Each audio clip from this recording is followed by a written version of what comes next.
Hi hello welcome back to ಶ್ರೀಹರಿಯ YouTube channel. ಸಮಸ್ತ ವೀಕ್ಷಕರಿಗೂ ನನ್ನ ನಮಸ್ಕಾರಗಳು. ನಾನು ಇವತ್ತು ಹೊಸ ವಿಡಿಯೋದೊಂದಿಗೆ ಬಂದಿದ್ದೇನೆ. ಏನಪ್ಪ ಅಂತ ಹೇಳಿದರೆ ಬೇಸಿಗೆ ಶಿಬಿರಗಳ ಬಗ್ಗೆ ತಿಳಿಸಿಕೊಡುತ್ತೇನೆ. ಬೇಸಿಗೆ ಶಿಬಿರ ಎನ್ನುವುದು ಒಂದು ಸುವರ್ಣ ಅವಕಾಶ ಇದ್ದ ಹಾಗೆ ಅಲ್ವಾ. ನಮ್ಮ ಮಕ್ಕಳು ಈ ವರ್ಷ ಬೇಸಿಗೆ ಶಿಬಿರಗಳಿಗೆ ಹೋಗಲು ಒಪ್ಪಿದರೆ ಇದು ತುಂಬ ಖುಷಿ ಕೊಡುವ ವಿಚಾರವಾಗಿದೆ. ಪೋಷಕರು ಮರು ಯೋಚಿಸದೆ ಅವರ ನಿರ್ಧಾರಕ್ಕೆ ಒಪ್ಪಿಗೆ ನೀಡುವುದು ಒಳ್ಳೆಯದು. ಈ ಸಮ್ಮರ್ ಕ್ಯಾಂಪ್ಗಳು ಮಕ್ಕಳಿಗೆ ತರಗತಿಯಲ್ಲಿ ಅಥವಾ ಮನೆಯಲ್ಲಿ ಹೇಳಿಕೊಡುವ ವಿಚಾರಗಳನ್ನು ಅಲ್ಲದೆ ಬೇರೆ ವಿಚಾರಗಳನ್ನು ತಿಳಿಸುತ್ತಾರೆ. ಇವುಗಳು ತಮ್ಮದೇ ಆದ ಪ್ರಮುಖ ಪಾತ್ರವನ್ನು ಸಮ್ಮರ್ ಕ್ಯಾಂಪ್ಗಳು ಅಂದರೆ ಬೇಸಿಗೆ ಶಿಬಿರಗಳು ನಿರ್ವಹಿಸುತ್ತವೆ. ಈ ಬೇಸಿಗೆ ಶಿಬಿರಗಳಿಂದ ಮಕ್ಕಳಿಗೆ ಏನೆಲ್ಲ ಯೂಸ್ ಆಗುತ್ತೆ ಅಂತ ನೋಡೋಣ ಬನ್ನಿ. ಮೊದಲನೆಯದಾಗಿ ಮಕ್ಕಳ ಮಾನಸಿಕ ಮಟ್ಟ ಹೆಚ್ಚಾಗುತ್ತಾ ಹೋಗುತ್ತದೆ. ಎರಡನೆಯದಾಗಿ ಮಕ್ಕಳು ಮಾತನಾಡುವ ಶೈಲಿಯನ್ನು ಬದಲಾಯಿಸಿಕೊಳ್ಳುತ್ತಾರೆ. ಮೂರನೇದು ಮಕ್ಕಳ ಬುದ್ಧಿಶಕ್ತಿ ಮಟ್ಟ ಹೆಚ್ಚುತ್ತಾ ಹೋಗುತ್ತದೆ. ಫೋರ್ತ್ ಒನ್ ಮಕ್ಕಳಿಗೆ ಹೊಸ ಸ್ನೇಹಿತರು ಸಿಗುತ್ತಾ ಹೋಗುತ್ತಾರೆ. ಫಿಫ್ತ್ ಒನ್ ಆತ್ಮವಿಶ್ವಾಸದ ಮಟ್ಟ ಹೆಚ್ಚುತ್ತಾ ಹೋಗುತ್ತದೆ.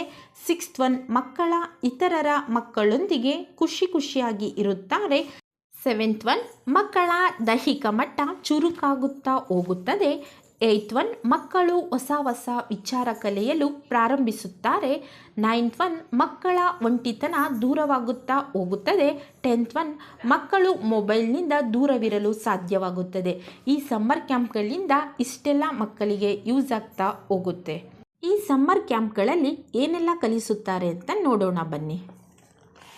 ಈ ಸಮ್ಮರ್ ಕ್ಯಾಂಪ್ನಲ್ಲಿ ಡ್ಯಾನ್ಸ್, ಹಾಡು, games, story, phonic sounds, flash card, science concept, maths concept, social concept, swimming, fitness, cycling, art and craft, funny activities ಇಷ್ಟೆಲ್ಲ ಕಲಿಸ್ತಾ ಹೋಗ್ತಾರೆ. ಇದ್ರ ಜೊತೆಗೆ ಇನ್ನೂ ಕೂಡ ಕೆಲವೊಂದು ವಿಚಾರಗಳನ್ನು ಕಲಿಸ್ತಾ ಹೋಗ್ತಾರೆ.